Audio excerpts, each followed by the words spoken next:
Taiwan's former U.S. envoy named VP candidate. Bedbug anxiety has come for Asia. Sugar prices increasing worldwide. Japanese troops drill on island seen as vulnerable to China. Argentina elects shock therapy libertarian Javier Milei as president. Iran claims a new ballistic missile can travel at hypersonic speeds. France test fires ballistic missile in bid to boost nuclear deterrence. Napoleon's hat sells for record sum at French auction.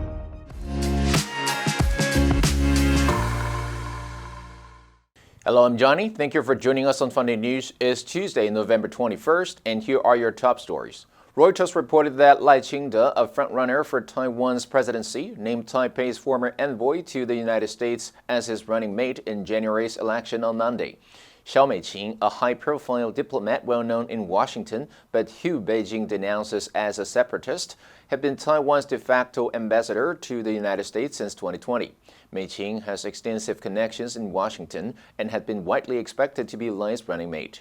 Taipei's former envoy to the United States has been named the vice presidential candidate for the upcoming election on Monday. Reuters noted in a post on his Facebook page that Lai said he would formally present Xiao as his running mate on Monday afternoon. Taiwan's foreign ministry said it had accepted her resignation. Rupert Hammond Chambers, president of the U.S. Taiwan Business Council, who has known Xiao since the 1990s, said she was a formidable politician and would add much-needed diplomatic and security heft to Lai's ticket. He told Reuters, Bai Kim's relationships in D.C. will be invaluable to President Lai if he is elected. The New York Times reported fears of major bedbug outbreaks that have been palpable across the Asia-Pacific region for weeks, amplified by breathless news media coverage of an outbreak in France earlier this year and a smaller, more recent one in South Korea. Those cases, along with the general rise in post-pandemic travel, have stoked fears that airline passengers will inadvertently seed outbreaks in other places. So far, no major bedbug outbreaks have been reported in Asia. In Hong Kong, recent reports of a bedbug sighting on an airport train led to several days of feverish news coverage.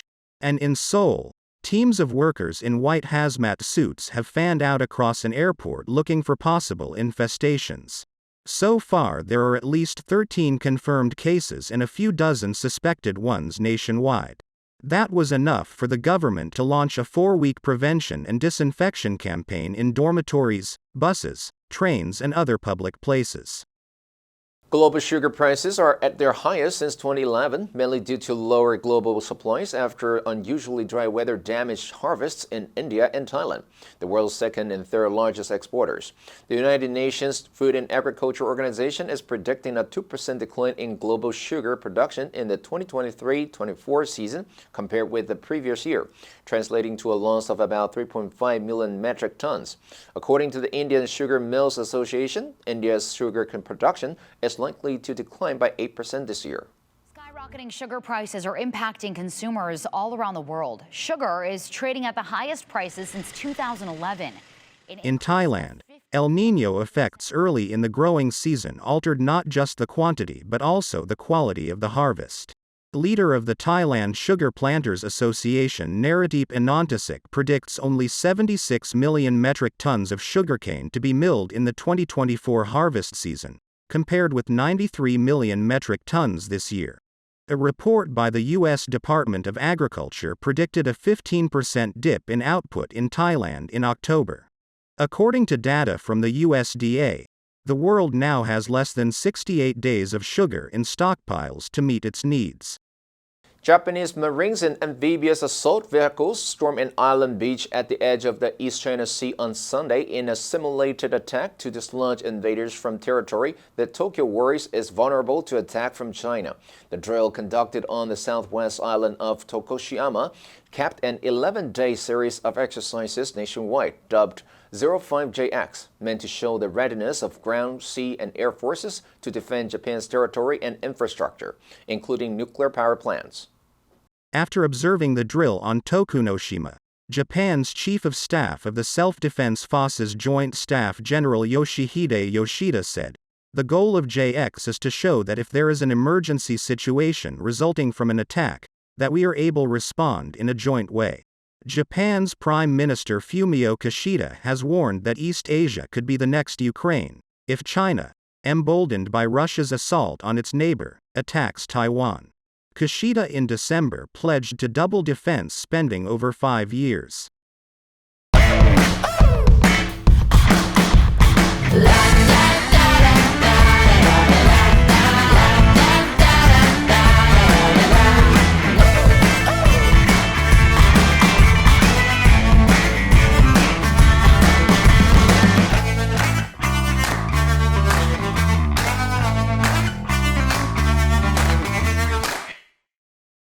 Argentina elected Libertarian outsider Javier Milei as its new president on Sunday, rolling the dice on an outsider with radical views to fix an economy battered by triple-digit inflation, a looming recession, and rising poverty. Official results show Milei with nearly 56% versus 44% for his rival, Peronist economy minister Sergio Massa. Milei is pledging economic shock therapy. His plans include shutting the central bank, ditching the peso, and slashing spending. Milei's challenges are enormous. He will have to deal with the empty coffers of the government and central bank, a creaking $44 billion debt program with the International Monetary Fund, inflation nearing 150%, and a dizzying array of capital controls. Milei's win shakes up Argentina's political landscape and economic roadmap, and could impact trade in grains, lithium, and hydrocarbons. Milei has criticized China and Brazil, saying he won't deal with communists, and favors stronger U.S. ties.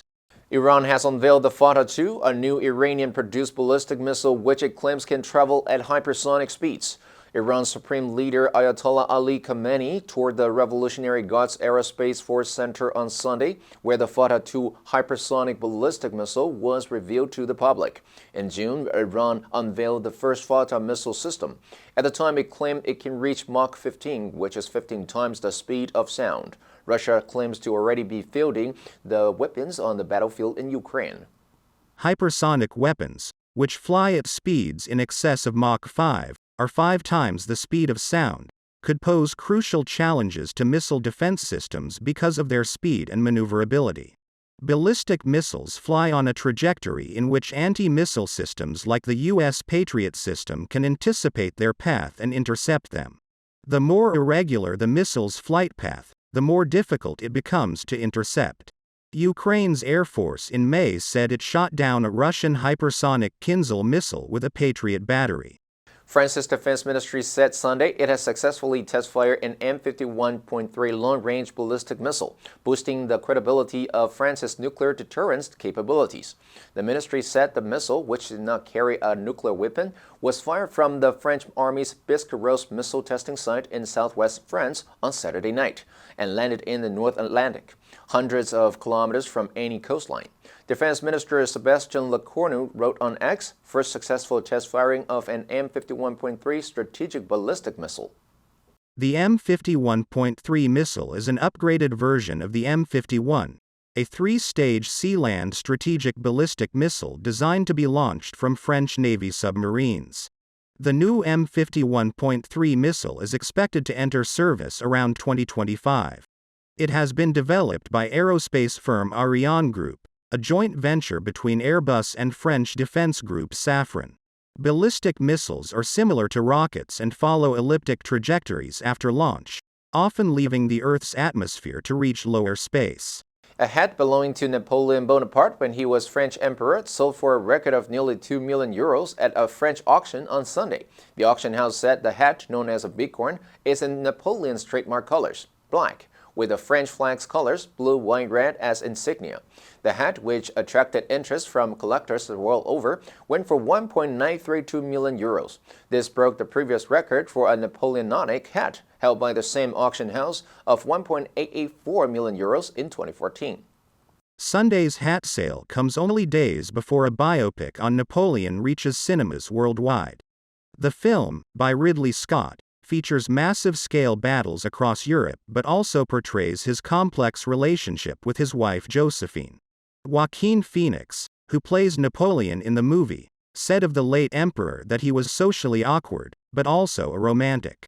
Unlike most other officers at the time, Napoleon wore his hat sideways, which gave him a distinct silhouette easily recognized by his troops in battle.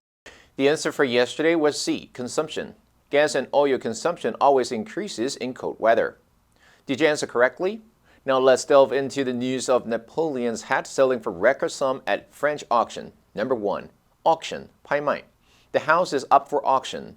Number 2, trademark, 商标，人的行为或衣着的特征.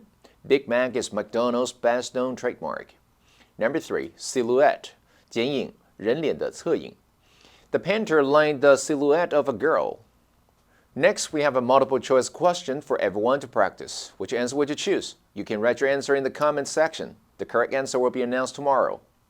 And that's all for today's Funday News. Be sure to tune into Funday News from Monday to Friday and click the link below to join Funday for free. I'm Johnny Wu, your host. I'll see you next time.